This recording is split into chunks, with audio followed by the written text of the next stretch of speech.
ពេញហួយគ្រប់មានសេចក្តីសោមនស្សរីករាយយ៉ាងក្រៃលែងដែលបានសហការជាមួយមន្ទីរពេទ្យកុមារអង្គររៀបចំឡើងនៅកម្មវិធីសប្បុរសធម៌បើកយុទ្ធនាការរួមគ្នាជួយសង្គ្រោះកុមារមានជំងឺមហារីកដើម្បីលើកកម្ពស់និងគាំទ្រវិស័យសុខាភិបាលហេតុនេះហើយវាជាហេតុផលសំខាន់ណាស់ដែលក្រុមហ៊ុនពេញហួយគ្រប់ត្រូវចូលរួមហើយកម្មវិធីថ្ងៃនេះក៏ជាផ្នែកមួយនៃបង្គោលការងារទំនួលខុសត្រូវសង្គមរបស់ក្រុមហ៊ុនពេញហួយគ្រប់ពោលគឺការងារអប់រំបរិស្ថានសង្គមនិងសុខាភិបាលដែលស្របជាមួយនឹងគោលដៅអភិវឌ្ឍប្រកបដោយចីរភាពរបស់អង្គការសហប្រជាជាតិក្រុមហ៊ុនពេញហួយគ្រប់ជាមួយមន្ទីរពេទ្យកុមារអង្គរ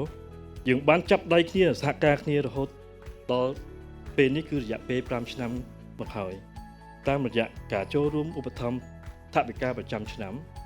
និងចូលរួមចំណែកក្នុងការផ្សព្វផ្សាយយុទ្ធនាការមនុស្សធម៌លោកឧបត្ថម្ភផ្សាយបាទហើយនឹង DJ ណាទូតសុចន្ទៈនៃយុទ្ធនាការរួមគ្នាជួយសង្គ្រោះកុមារមានជំងឺមហារីកខ្ញុំតំណាងឲ្យថ្នាក់ដឹកនាំមន្ទីរពេទ្យកុមារអង្គរក៏សូមប្រកាសបើកយុទ្ធនាការរួមគ្នាជួយសង្គ្រោះកុមារមានជំងឺមហារីកនៅថ្ងៃនេះបាទគឺថ្ងៃទី6តុលារហូតដល់ថ្ងៃទី31ខែតុលាឆ្នាំ2025នេះបាទហើយគោលបំណងនៃយុទ្ធនាការនេះគឺទី1គឺយើងផ្សព្វផ្សាយហើយក៏លើកកម្ពស់ការយល់ដឹងអំពីជំងឺមហារីកទៅលើកុមារទី2គឺរៃអង្គាសថវិកាមូលនិធិដើម្បីជួយបំពេញកង្វះខាតមន្ទីរពេទ្យកុមារអង្គរចំនួន$200,000សហរដ្ឋអាមេរិកដើម្បីឲ្យមន្ទីរពេទ្យកុមារអង្គរអាចបន្តដំណើរការជួយសង្គ្រោះកុមារពីនេះរហូតដល់បំណាច់ឆ្នាំ2025នេះបាទ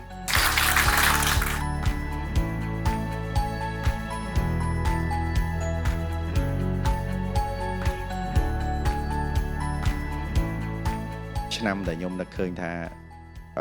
សម្រាប់ចិត្តថាជួយមន្ទីរពេទ្យហ្នឹងគឺនៅពេលដែលខ្ញុំសម្រាប់ក្តីសម័យរបស់ខ្លួនឯងតែខ្ញុំចង់ធ្វើជាសិល្បករចង់ធ្វើជាអ្នកចម្រៀងហើយពេលដែលយើងមានជីវិតដែលរៀងល្អហើយសម្រាប់ខ្លួនឯងខ្ញុំគិតថាគឺដល់ពេលវេលាដែលយើងត្រូវជួយសង្គមទៅវិញហើយខ្ញុំចាប់ផ្ដើមជួយដោយការជួយជាមួយនឹងមន្ទីរពេទ្យកុមារអង្គរហើយជួយមករហូតតាំងពីឆ្នាំ2020រហូតដល់ថ្ងៃនេះបាទសម្រាប់ខ្ញុំលោកគ្រូពេទ្យគឺជាអ្នកមានគុណលោកគ្រូពេទ្យគឺជាទេវតាដែលបានជួយសង្គ្រោះហើយយើងចង់ឲ្យពួកគាត់បន្តបេសកកម្មរបស់គាត់បានដើម្បីជួយសង្គ្រោះកុមារដទៃទៀតដើម្បីឲ្យពួកគាត់បានធំធាត់បានសម្រេចក្តីសម័យខ្លួនឯងនិងអាចជួយដល់សង្គមរបស់យើងជំងឺមហារីកឱកាសជាពី70ទៅ80%គឺច្រើនមែនតើហ្មងហើយចំណាយម្នាក់ច្រើនណាអញ្ចឹងសម្រួលបន្តដែលយើងគួរសួរខ្លួនឯងថាយើងអាចធ្វើអីបានទី1អ្នកអត់មានលុយពួកខ្ញុំដឹងថាអ្នកខ្លះអត់មានលុយទេអត់អាចជួយអីបានទេប៉ុន្តែអ្នកទាំងអស់គ្នាអាចជួយពួកយើងបានដោយអត់ចាំបាច់ត្រូវចំណាយលុយទេជួយ share វីដេអូជួយ comment ជួយ like